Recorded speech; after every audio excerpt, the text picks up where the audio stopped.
Hello, golfers. The last time I spoke about some of the causes of lumbar spine or low back pain, and this time I'm going to give you an example of how I look at a golfer, and then based on a knowledge of the specific tissue that was injured and the positions they get into during the swing, the solutions that I offer to them in order for them to have as good or better performance as before while reducing the loads on the joints, in this case on the lumbar spine. Compare Tiger Woods' position on the left, only the first outing after a spine surgery, with what Dr. Ibrahim, a famous orthopedic surgeon, terms is the position that puts maximum pressure on the spine, a sitting position with forward lean and bearing a weight.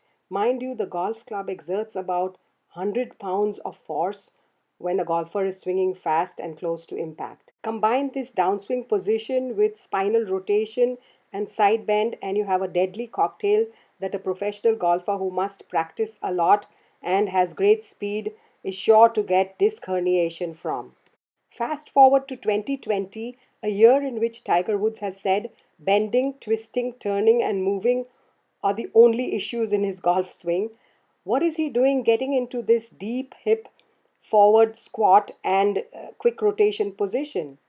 When the hips are at uneven height at the top of the backswing, skilled golfers have learned to quickly squat and level out the hips so they can make a rapid rotation using their powerful glute muscles.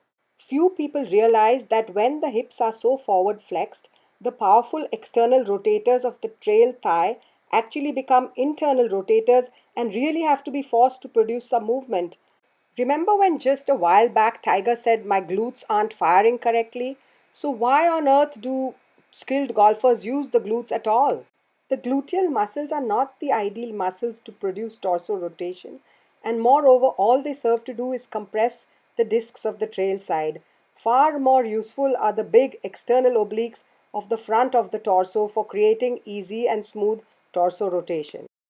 I have been researching body positions and movements that will reduce the loads on the lumbar spine, and so I have golfers stand more upright, finish their rotation pre backswing, and then keep the trail side lower than the lead during the entire backswing.